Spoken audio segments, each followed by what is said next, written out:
Dober dan in lepo pozdravljeni na današnjem dogodku. Moje ime je Tina in bom poskrbela, da bo voditeljici in gostu pri izvedbi današnjega dogodka malce lažje.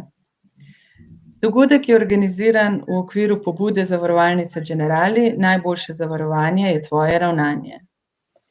Današnji dogodek bo potekal v obliki pogovora, zato ne boste gledali predstavitve. Vabimo pa vas, da sodelujete pri anketnih vprašanjih, ki smo jih pripravili med pogovorom. Pogovor bo trajal okoli 50 minut, na koncu pa bomo poskusili odgovoriti tudi na katero od vprašanj, ki jih lahko med pogovorom zapišete v okno za klepet.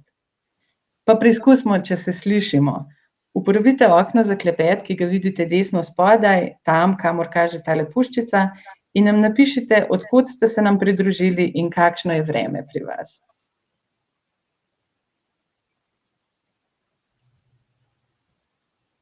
Evo, odgovori že prihajajo, super, najlepša hvala. Torej nas večina, mislim, da sliši. Če imate morda težave z zvokom, če vam morda odmeva, preverite, če imate mikrofon vključen in ga prosim izključite. To naj bi praviloma rešilo težave. Če pa morda ne vidite slike, pa me samo slišite, preverite, če ste se nam pridružili prek brskalnika Chrome ali Firefox, se predvsem uporaba Internet Explorerja povzroča težave. Če ste v omenjenih brskalnikih, se poskusite odjaviti in ponovno prijaviti oziroma ponovno zagnati računalnik. To običajno reši vse težave. Medtem pa imamo na ekranu tudi navodila za tiste, ki nas morda ne morejo slišati in vidijo le sliko. Tako mislim, da lahko začnemo, glede na to, da imamo veliko stvari za povedati, tako da z veseljem predajam besedo današnji voditeljici in gostu. Hvala, Tina. Lepo pozdravljeni in dobrodošli v naši družbi. Moje ime je Špela Kopač in sem specialistka za zdravstvena in nezgodna zavarovanja.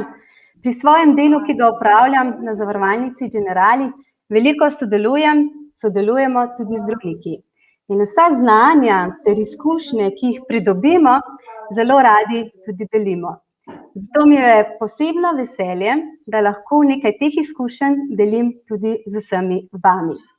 Danes smo povabili zdravnika splošne in družinske medicine, doktorja Žiga Hladnika, ki pri svojem delu posebno pozornost posveča celostnemu principu obravnave posameznika, ki temelji na obravnavi bolezni posameznika tako na telesnem, kot tudi duševnem in socialnem področju.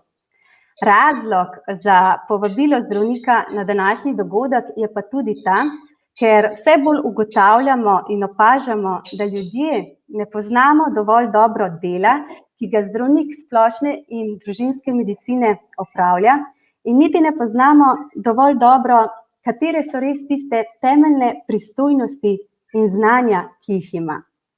Pa da vas sedaj vprašam, se vam je že kdaj zgodilo, da ste se počutili slabo in ste za svoje nasvete klicali zdravnika, pa si je telefon bil na drugi strani neodziven?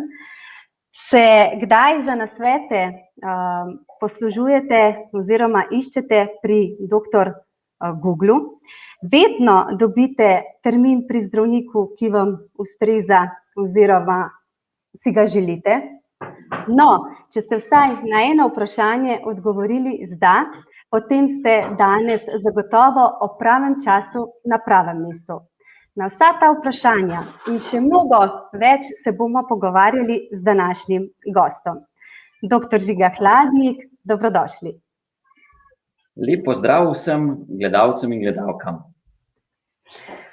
Hkrati pa vse lepo vas udeležence vabim, kot je že Tina omenila, v sodelovanju kratkih anketnih vprašanj, ki se vam bodo izpisala na vašem zaslonu tekom webinarja, tako da predlagam, da kar začnemo s sodelovanjem in skupaj ustvarjamo današnji webinar, tako da prosim za prvo vprašanje in sicer lahko prosim ocenite, kako pogosto bi obiskali svojega zdravnika, če bi vam bil na voljo. Je to enkrat na mesec, morda nekajkrat na leto, se pravi po potrebi, enkrat na leto, enkrat na 5 let, redkeje, ali bo odgovor, nimam izbranega osebnega zdravnika. Počakamo nekaj sekund.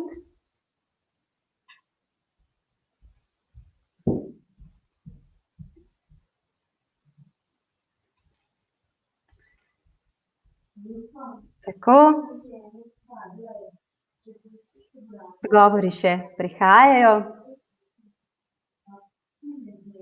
Evo, imamo rezultat. Ocenili ste, da bi svojega osebnega zdravnika obiskali, če bi vam bil na voljo, kar 68% odgovorilo nekajkrat na leto, se pravi po potrebi.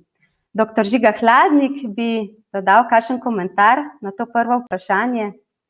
Ja, to je nekako pričakovano. Nekje povprečje število obiskov pri družinskem zdravniku je nekje 6 obiskov letno, tako da lahko rečem, da so gledalci v povprečju.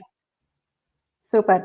Odlično nam je šlo s prvim vprašanjem, zato bi kar nadaljevala in sicer z drugim vprašanjem ravno tako za vas. Prosim, da se vam prikaže še drugo vprašanje, anketno, in sicer vprašanje se glasi, kdaj obiščete osebnega zdravnika? Ko imam blage težave bolečine, naprimer blag prehlad, nizka vročina, blag zvin, ko imam hude težave bolečine, hud kašelj, trajajoča visoka vročina, bolečine, ki me ovirajo pri gibanju, ko potrebujem bolniški stalež, morda ko potrebujem obnovitev recepta, ali ko je potrebno spremljanje kronične bolezni. Odgovori se nabirajo.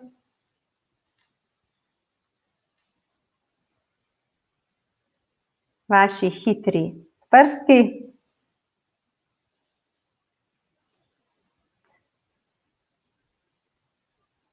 Evo.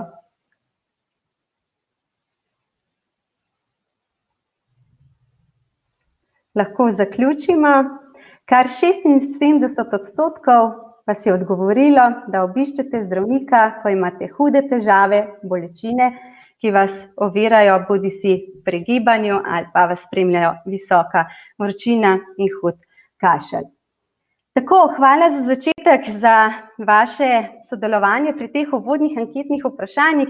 Sedaj pa mislim, da je čas, da izvemo oziroma pridobimo nekaj splošnih informacij, predvsem pa pomembnih in zanimivih informacij o tem, kdo sploh je, kdo sploh so splošni in družinski zdravniki.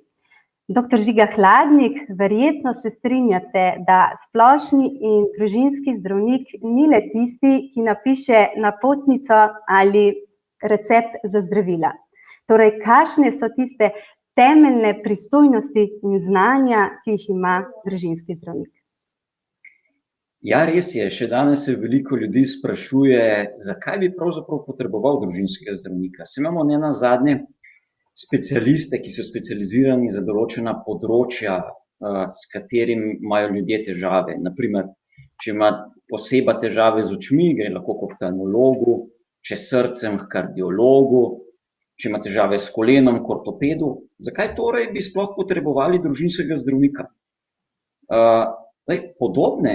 Podobna vprašanja so se pojavljala tudi v strokovnih krogih v 20. stoletju in takrat je bila družinska medicina smatrana kot manj pomembna veja medicine.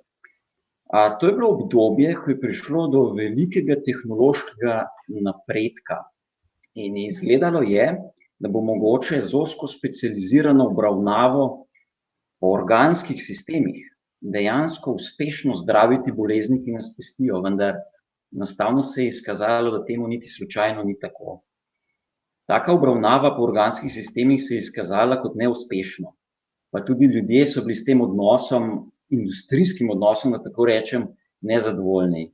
In počasi in vztrajno zdaj spet družinska medicina pridobiva na pomembnosti, tako v populaciji, kot tudi v strokovnih krogih.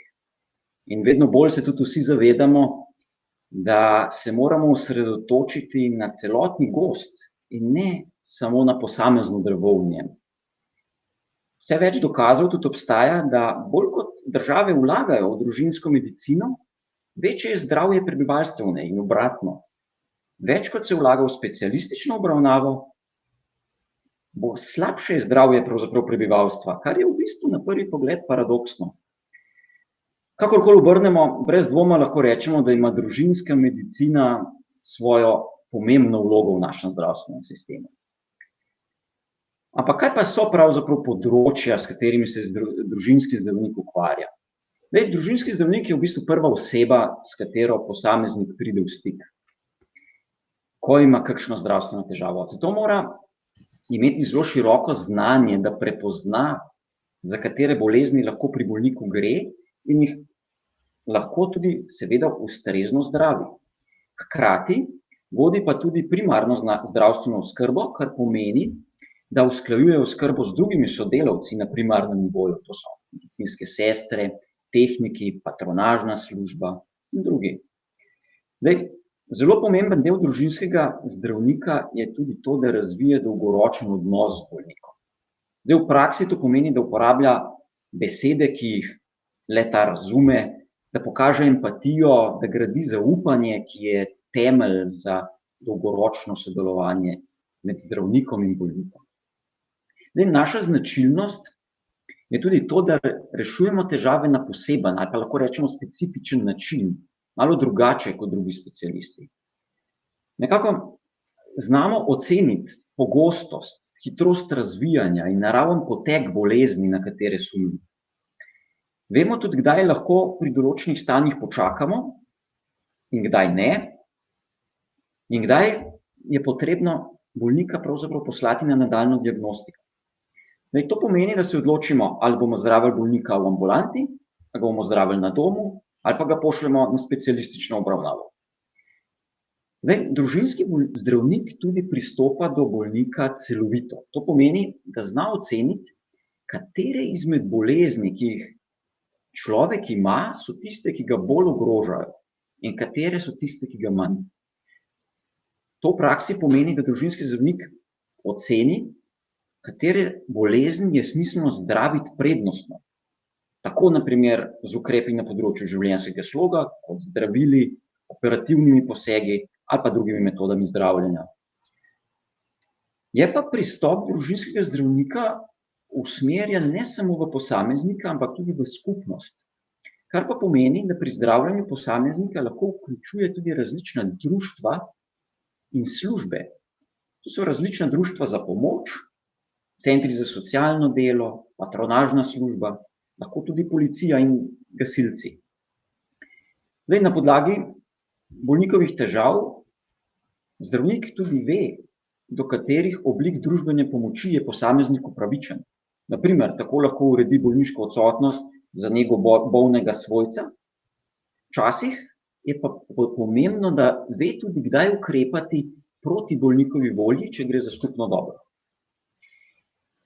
Zelo pomembno je, da zna zdravnik vse te odločitve uskladiti z bolnikom in to tako, da pridete do načrta zdravljenja, ki je za določenega bolnika najbolj sprejemljiv. To pa seveda pomeni tako imenovan celostni pristop do človeka.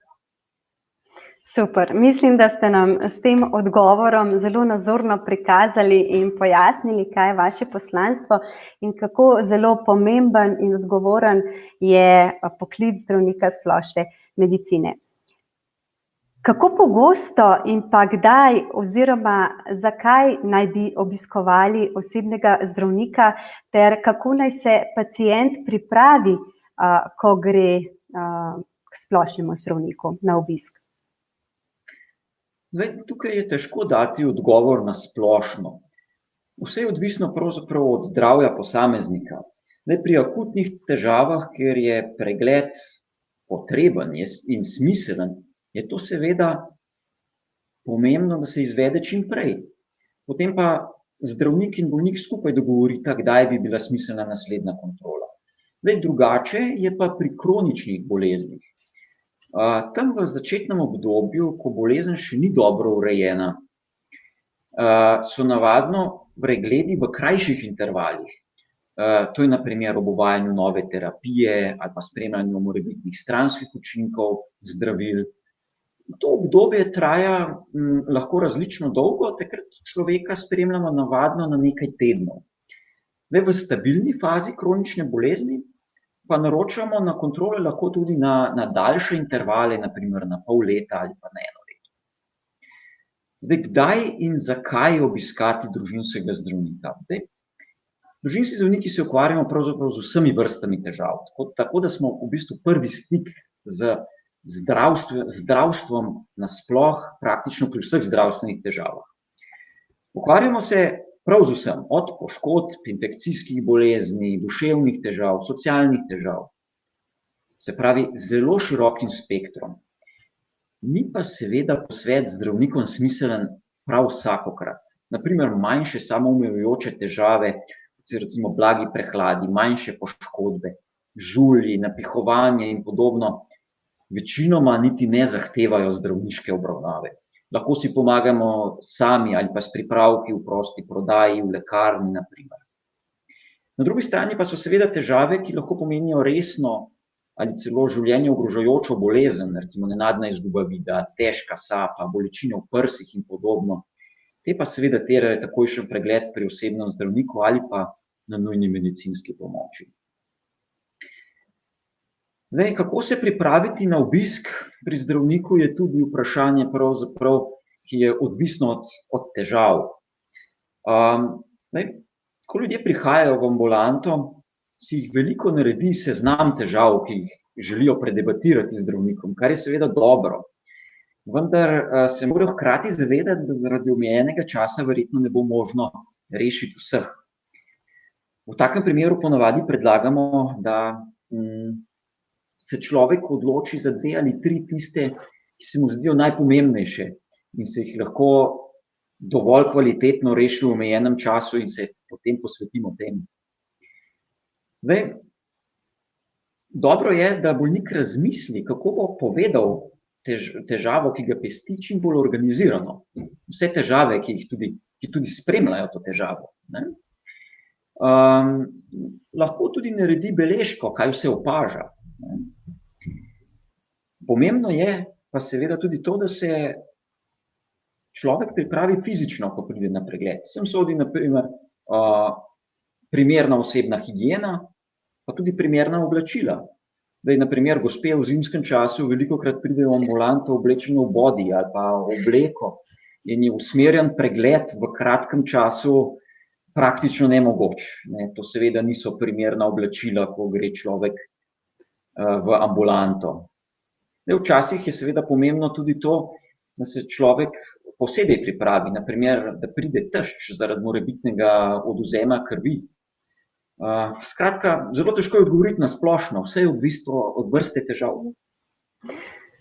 Super, za vse usmeritve in koristne napotke. Če pogledam sama pri sebi, v večini že tako ravnam, nekaj pa vidim, da moram tudi jaz spremeniti.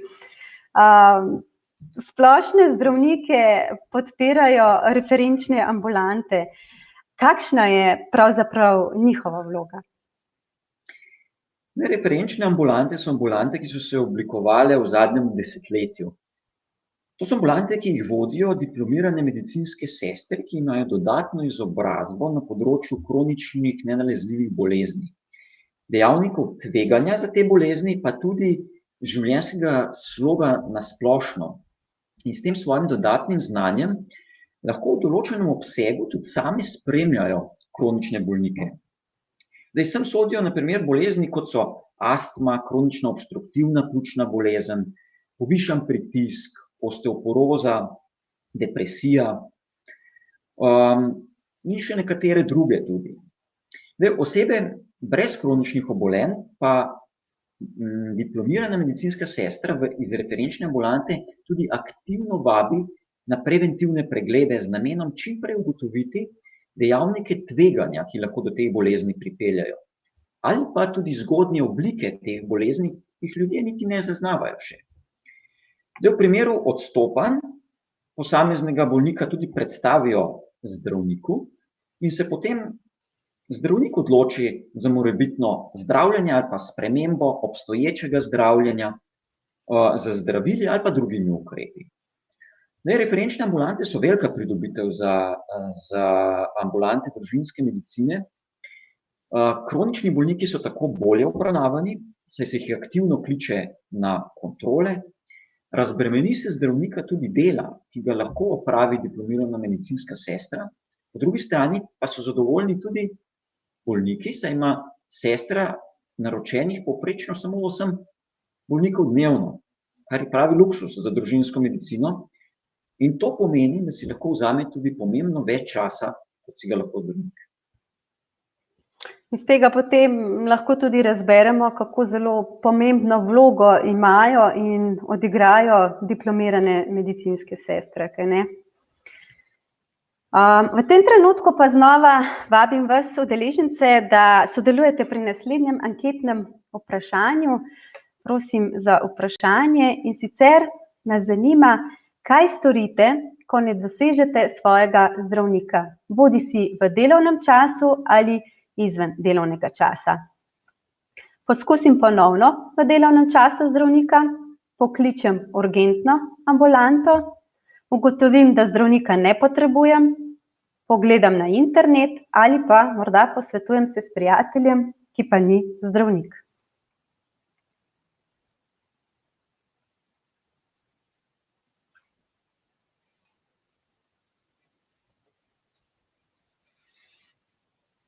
Še malo počakamo.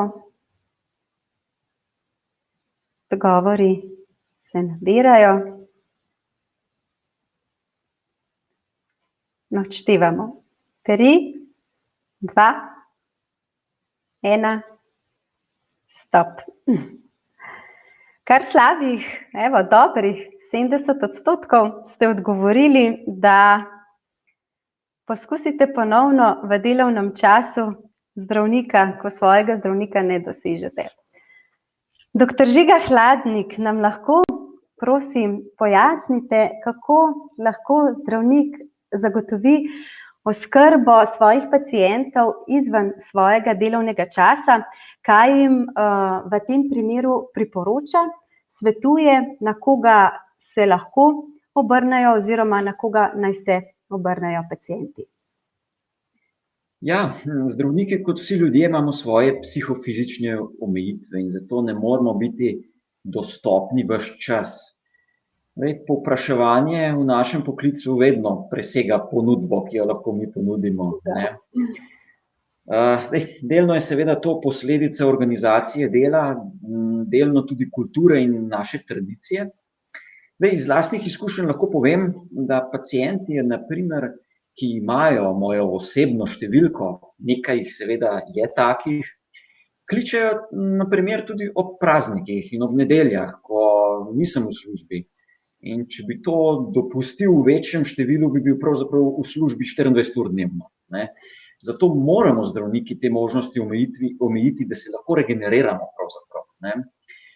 Možnost dobiti strokovno pomoč izven delovnega časa ambulante je zato pogosto zelo težko. Okolikor gre za urgentno stanje, je seveda na mestu komunikacija z urgentno službo, ki lahko po potrebi organizira tudi ekipo na terenu. Po drugi strani pa stanja, ki življenja ne ogrožajo. Bom rekel, izven delovnega časa za tovrstna stanja nimamo nekih organiziranih služb v javni mreži, ki mi nam lahko podale zanesljive informacije. Ponekod sicer lahko pacienti pokličejo v ustanovo, kjer osebni zdravnik dela in morda dobijo zvezo strokovnjakov, in je to bolj izjema kot pravilo. Ljudje pogosto zato iščejo informacije v različni literaturi, tiskanih medijih, sosedih, v lekarnah, večinoma pa v današnjem času na spletu. Problem teh informacij je, da laik možnih diagnoz ne more sam ločiti po pogostosti, ampak si izbere pravzaprav kot precej verjetne tiste, ki se mu zdijo najbolj nevarne, najbolj ogrožajoče.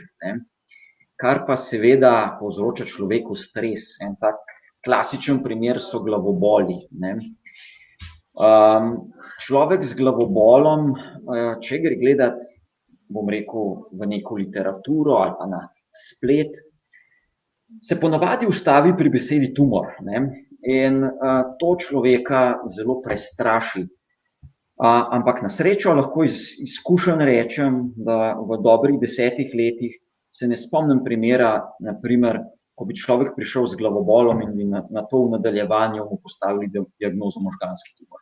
Tako da zelo, zelo težko je človeku ločiti, katere stvari so bolj pogoste od tistih, ki so manj, in tukaj ima ključno vlogo klinično znanje, ki ga pa ima družinski.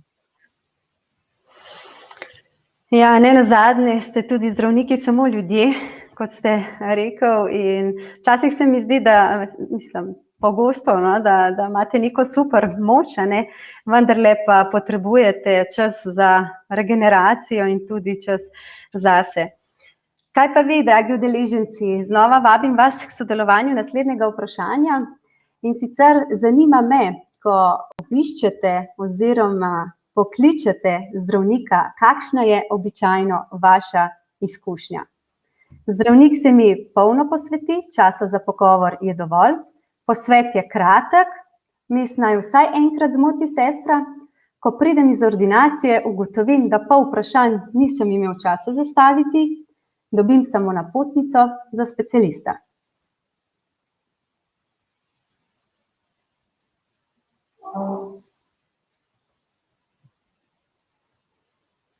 Super, vam gre tole sodelovanje.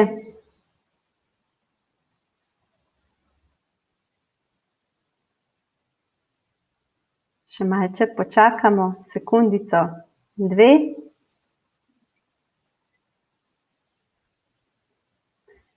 In zelo vesela sem, da vas je večina odgovorila, da lahko povem, da se zdravnik se mi polno posveti in časa za pogovor je dovolj.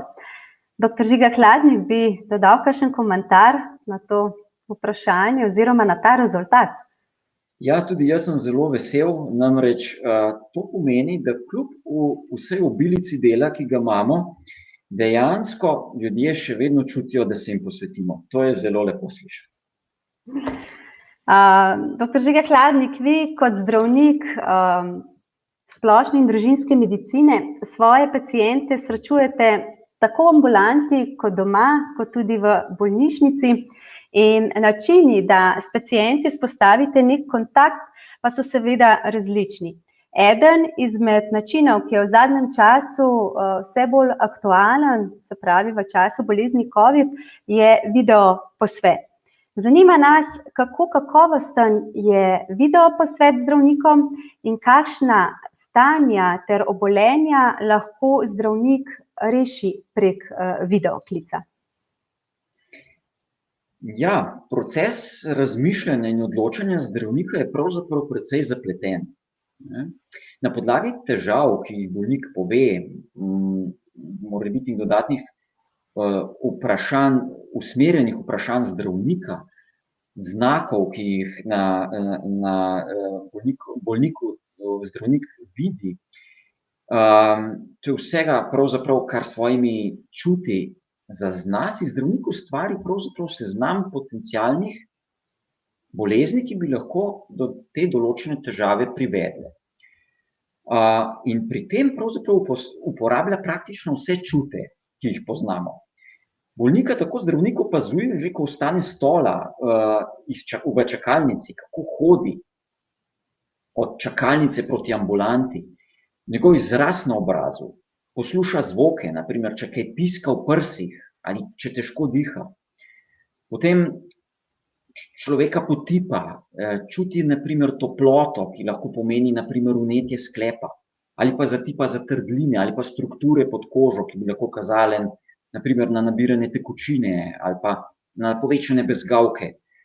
Tako da uporablja vse čute, tudi vonj je pomemben. Velikokrat recimo lahko ocenimo naprimer, ali je rana vneta ali pa celo določimo vrsto bakterije na podlagi vonja. Ne glede na to, da je pravzaprav uporabljamo vse čute, pa je pogovor s človekom tisti, ki nam da okoli 80% informacij o tem, kaj se s posameznikom dogaja. In pravzaprav s telefonskim pogovorom lahko tako dobimo kar veliko informacij in lahko svetujemo, ali je v stanju, kot ga človek opiše, primerna oblika zdravljenja, na primer samozdravljenje, ali je smiselno obisk pri osebnem zdravniku, mora biti laboratorijska ali pa slikovna diagnostika, ali pa mora biti tudi obisk urgence, če ocenimo, da gre za urgentno stanje. Zdaj, video posvet nam po drugi strani da še več informacij, saj lahko uporabimo tudi prilagojen telesni pregled in tako še povečamo pravzaprav zanesljivost našega sklepanja. Zdaj, v praksi smo se do zdaj največkrat srečevali z težavami z mišično-skeletnim sistemom, to so predvsem težave s sklepi, na primer ramenski sklepi, tukaj je bilo največ vprašanj, kolena, tudi težav s prebavili, na primer z neredno prebavo, z napihovanjem, z bolečinami v želodcu in glavoboli, recimo, to so take 3 klasične stvari, kjer so ljudje postavljali največ vprašanj. Ostale težave so bile redkejše, ampak njihov seznam je bil zelo pester, v glavnem od A do Ž vse živo. Super. Poleg vseh nalog in zadolžitev, ki jih imate, sodelujete tudi kot splošni zdravnik pri izvajanju posvetov prek storitve Halo doktor. Nam lahko, prosim, pojasnite, kako poteka pogovor in sicer kako takšen način posveta doživljate vi kot zdravnik in ne nazadnje, kako to doživljajo uporabniki? Ja, bom rekel, pogovor preko telefona poteka pravzaprav podobno kot v ambulanti, vendar dejstvo je to, da človeka praviloma ne poznamo, ker to niso naši opredeljeni pacienti, ampak ponavadi nekdo, s katerim se srečamo prvič. Zdaj, zaradi tega je večinoma potrebno zbrati nekoliko več podatkov, da se lahko primerno odločamo. Zdaj, na začetku, tako kot sem že malo omenil, običajno pustimo klicatelju, da svojimi besedami pove, kakšne težave ima. Potem pa mu postavimo različna vprašanja, ponavadi so najprej to bolj odprtega tipa, nato tudi bolj zaprtega, ko hočemo prav določene stvari izvedeti. Ta vprašanja so lahko v povezavi s preteklimi boleznimi, sedanjimi težavami, boleznimi v družini, alergijami, zdravili in podobno.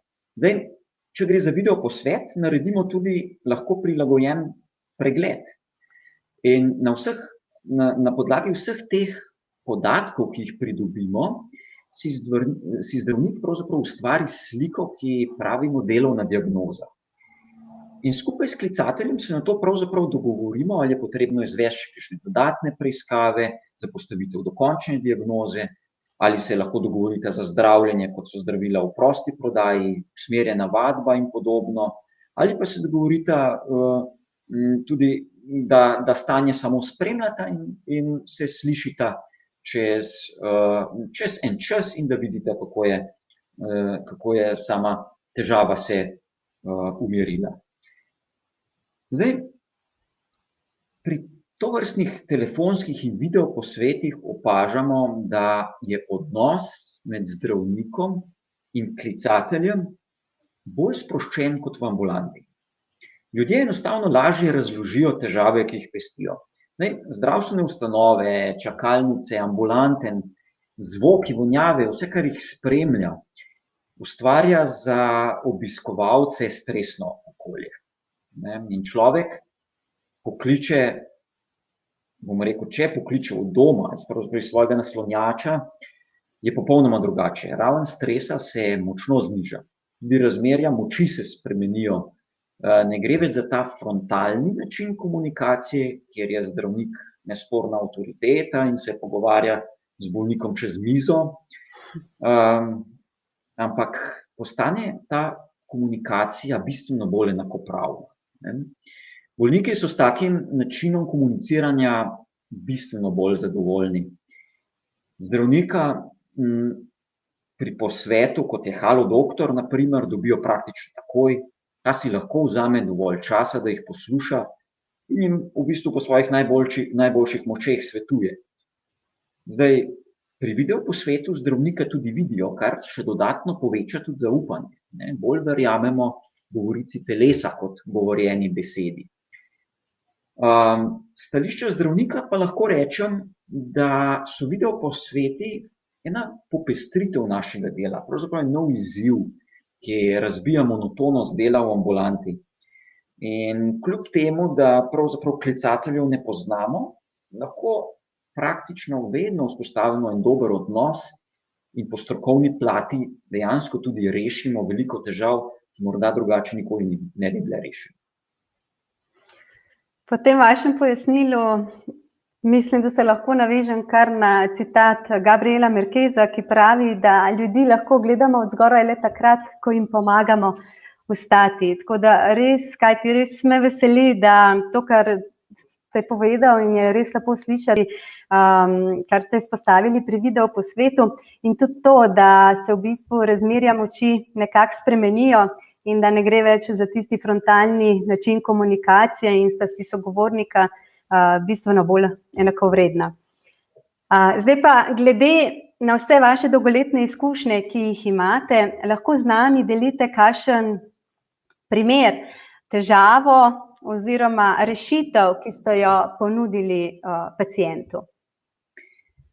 Mogoče bi predstavil dva primera, ki sta pravzaprav iz tega časa, ko smo uvajali pravzaprav telefonske posvete.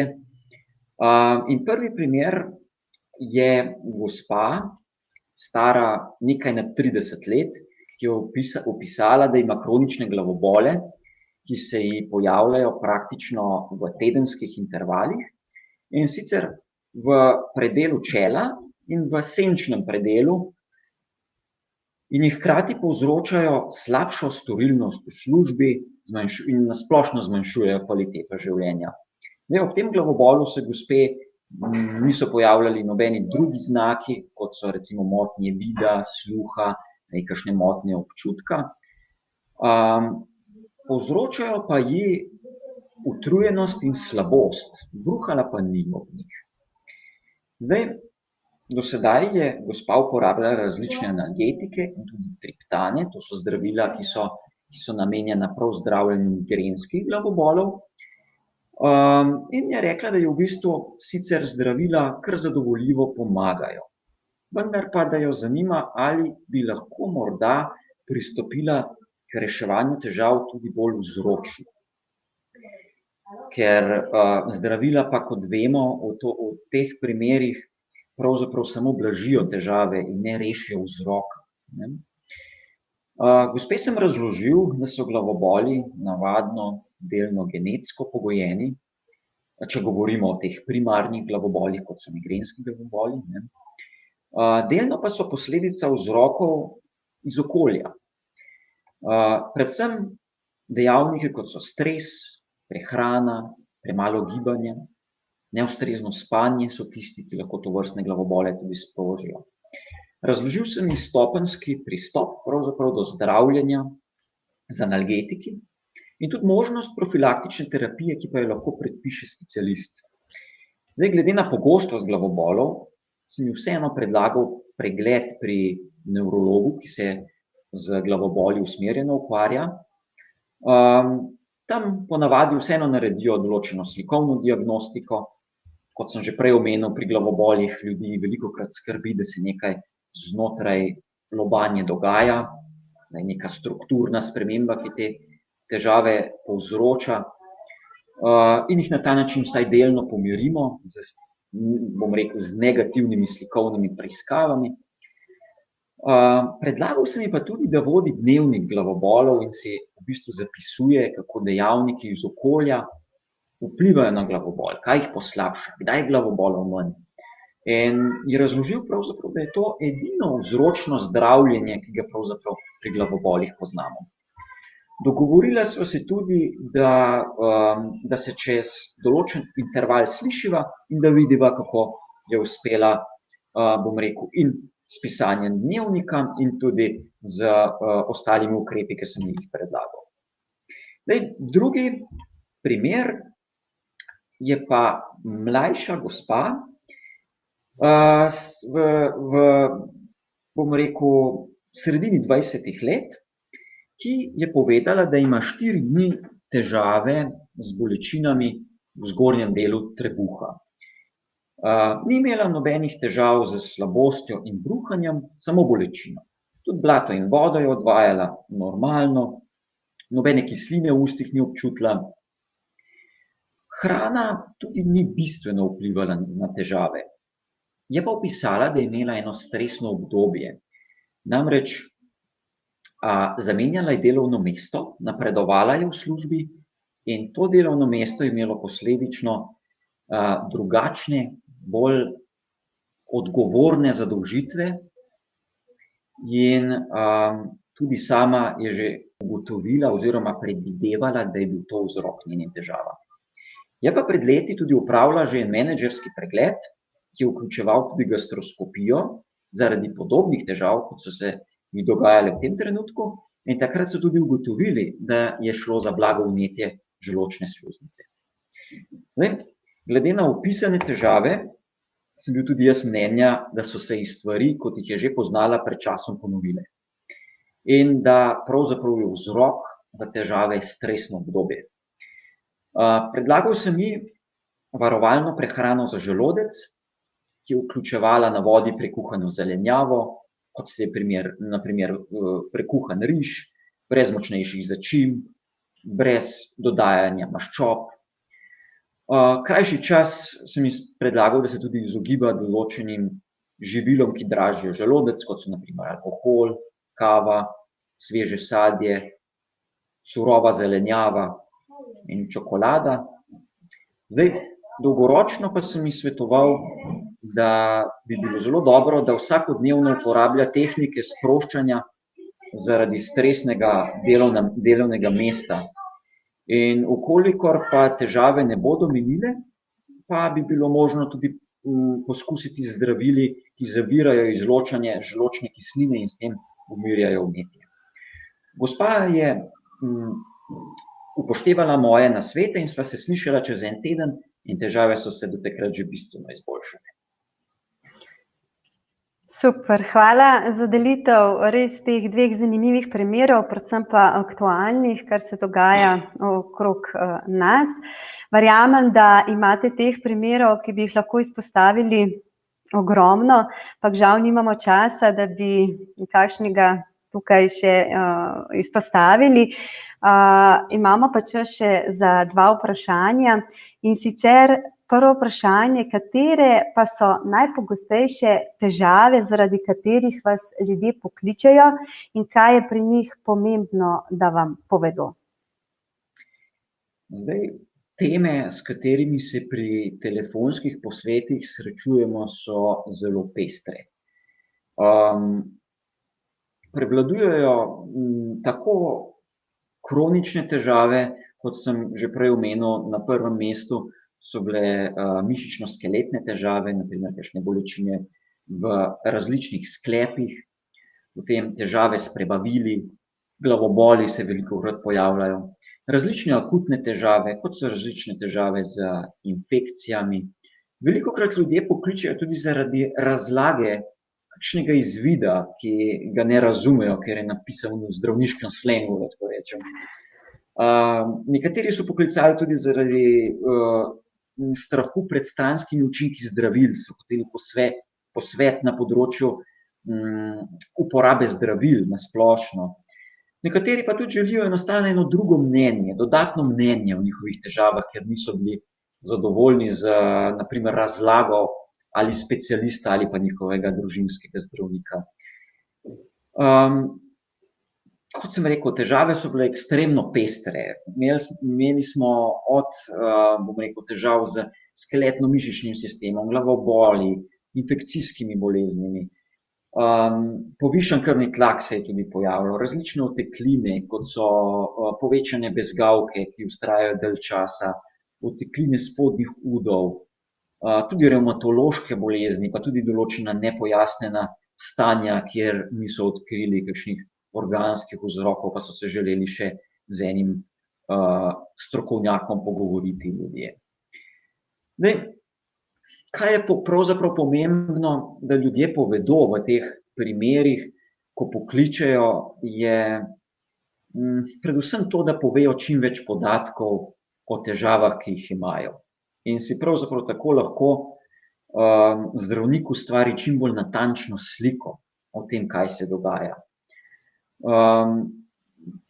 Pomembno je tudi to, da če imajo kakšne prejšnje preiskave, na primer laboratorijske izvide, slikovne preiskave, da jih lahko tudi pošljejo k nam preko aplikacije in si jih lahko zdravnik med samim posvetom ali pa že vnaprej tudi pogleda in prebere, tako da dobi čim bolj široko sliko o njegovih težavah. Zdaj, načeloma je pa seveda dobro, da se tudi človek pripravi, da bo znal odgovoriti tudi na določena vprašanja o samih težavah, vsekakor na to, kaj je težava, koliko časa traja, kaj jo poslabša, ali so mogoče kakšne stvari, ki jo izboljšajo, kaj še spremlja težave, ali ima kdo v družini podobne težave in podobno. Torej, težav, s katerimi se srečujemo v življenju, res ni malo. Vse več pa se v današnjem času govori o zelo pogostem pojavu izgorelosti. Situacije, v katerih se znajdemo ljudje, niso enostavne. Zanima pa me, kaj lahko splošni zdravnik naredi, ko pacient pride k njemu izčrpan, utrujen, slabo spi, se počuti, da ni kos nalogam tako doma v gospodinjstvu, kot tudi nalogam v službi. Kaj zdravnik lahko takrat svetuje in naredi? Ja, bolniki s tovrstnimi težavami, kot ste jih opisali, so pogosto v strahu, da imajo neko telesno bolezen, ki jim take slabe občutke povzroča. Zato najprej pogosto naredimo preiskave, ki izključijo bolezni, ki bi tovrstne simptome lahko povzročale in jih tako vsaj delno pomirimo. In hkrati začnejo tudi počasi sprejemati, da so tovrstne težave v veliki večini primerov predvsem psihološke. Zdaj, pomembno je, da ločimo, za kakšno vrsto težav pravzaprav gre. Zdaj, težave so lahko povezane s popolnoma eno specifično situacijo, na primer obremenitvami v službi, ali pa z neko drugo stresno situacijo, kot je na primer nega bolnega svojca, ki povzroča eno stalno obremenitev. V takih primerih se pogosto pojavlja izčrpanost, tudi negativne misli, zmanjšanje učinkovitosti. In takrat govorimo o izgorelosti. Zdaj, če pa se težave pojavljajo tudi na drugih področjih človekovega življenja, na primer pomanjkanje energije, pomanjkanje volje na splošno, človek ničemer več ne uživa, spremeni se apetit, slabo spi in ima na splošno neko negativno mnenje o prihodnosti, takrat gre pa že zelo verjetno za depresijo.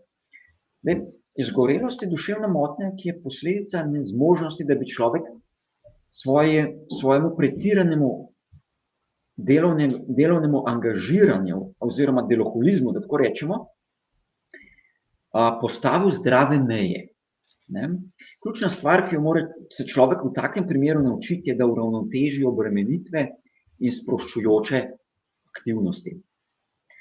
Če pa gre za hujše oblike, pa je seveda smiselna psihoterapevtska obravnava, tudi če gre za izgorelost. Depresija na drugi strani pa je duševna bolezen, ki pride do biokemičnih sprememb v možganih. In je zato zdravljenje lahko tudi bolj kompleksno in pogosto v kombinaciji psihoterapevtskih metod in tudi zdravil. Skratka, pomembno je postaviti pravo diagnozo, da lahko pravilno zdravimo. Možnosti so številne, ampak glavni možnosti zdravljenja pri tovrstnih težavah so zagotovo psihoterapevtske intervencije, ki se v enem omejenem obsegu lahko naredijo tudi v ambulanti družinske medicine, ali pa na drugi strani tudi s predpisom zdravil. Dr. Žiga Hladnik, hvala za vse res te zanimive in izčrpne odgovore. Vedno znova se zavem, da je življenje kot tako eno samo darilo. Tukaj je zame, tukaj je za vse nas. Po današnjem pogovoru z vami pa lahko rečem, da za vse nas ste ravno vi, zdravniki, veliko darilo. Vi ste tisti, ki pomagate oziroma ki se trudite spreminjati življenja ljudem na bolje. Zato hvala, ker ste in ker ste nam danes nekako pokazali neko širšo sliko o tem, da zdravniki niso le tisti, ki napišejo napotnico, ampak da so veliko več kot le samo to. Ne samo, da prisluhnete, tudi slišite, ne samo, da se osredotočate na posamezno drevo, ampak se osredotočate na celoten gozd in ne nazadnje, ne samo, da imate široka znanja,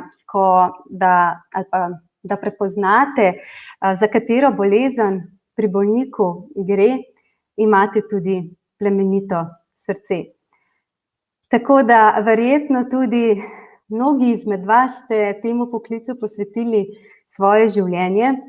Zato, dr. Žiga Hladnik, hvala za danes in za vse, kar počnete. Ja, hvala za povabilo in predvsem priložnost, da sem lahko družinsko medicino, upam, da še bolj približal ljudem. Zagotovo. Sedaj pa vas, dragi udeleženci, vabim na pogled oziroma ogled kratkega videa, s katerim vam želimo pokazati, kako hitro in pa enostavno lahko pridete do posveta z zdravnikom. Po tem ogledu pa bomo na voljo še za vaše vprašanja. Zdravnik ostaja še z nami. Na vprašanja, ki so se nabrala v chatu tekom webinarja. Če ne bomo odgovorili na vsa, ker nas čas malo priganja, jih bomo zbrali in objavili. Tako da prosim za kratek video.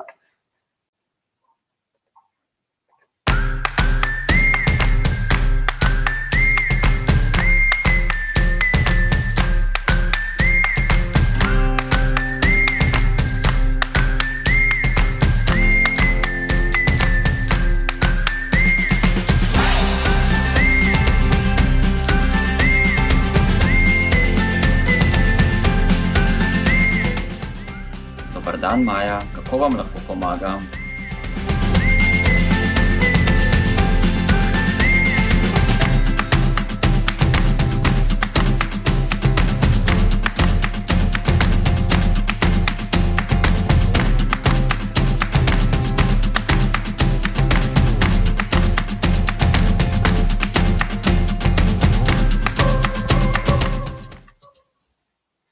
Evo.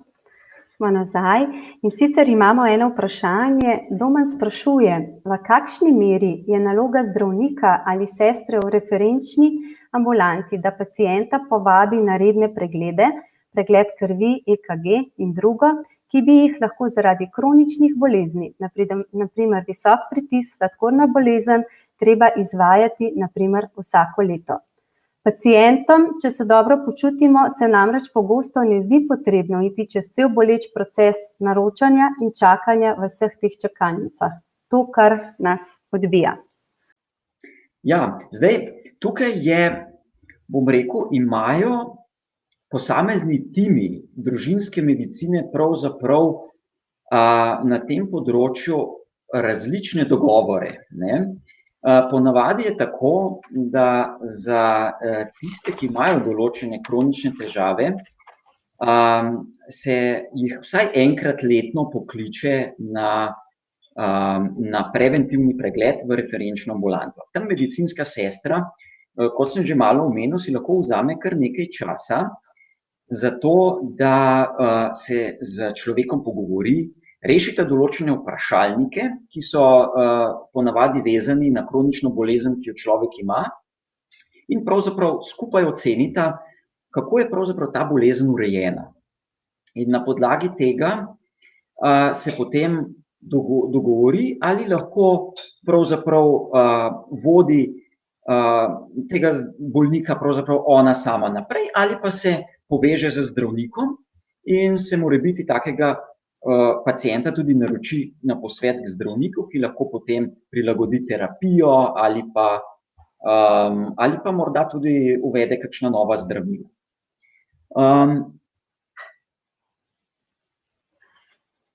Zdaj, navadno je tako, Domen sprašuje še, ali je potrebno iti čez ta boleč proces naročanja in čakanja. Zdaj, v referenčnih ambulantah načeloma naj bi bilo tega čakanja čim manj. In glede na to, da si referenčna sestra lahko vzame res veliko časa, mislim, da ga tudi realno gledano je relativno malo, vsaj v večini referenčnih ambulant. Problem smo seveda mi, družinski zdravniki. Tam pa je čakanje v čakalnicah velik problem, vendar so zato tudi objektivni razlogi. Namreč mi enostavno nimamo kontrole nad tem, koliko časa, oziroma imamo omejeno kontrolo nad tem, bom tako rajši rekel, koliko časa za posameznega pacienta porabimo. Mi paciente naročamo dejansko na 15 minut, vendar nekdo porabi 2 minuti, nekdo pa tudi 45 minut.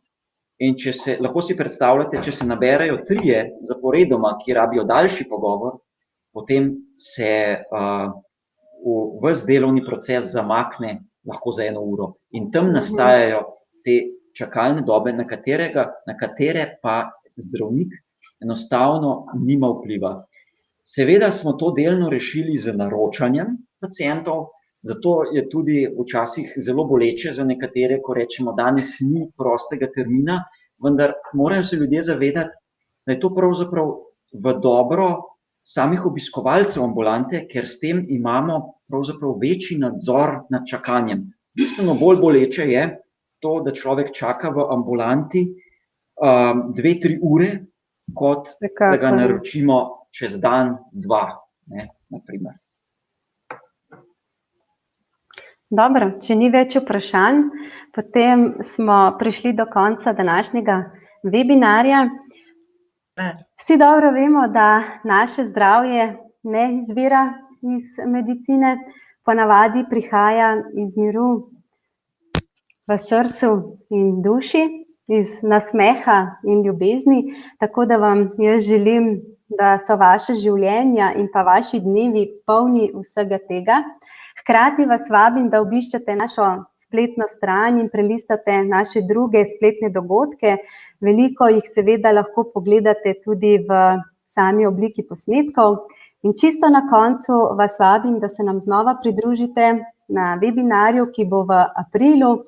Gostili bomo gospo Barbaro Završnik in ona nam bo predstavila razvoj dojenčka v 1. letu življenja in bo vsekakor zanimivo tako za vse starše kot babice, detke, tete, strice, da bomo bolje razumeli, kako in na kakšen način ravnamo z našimi nadobudneži doma.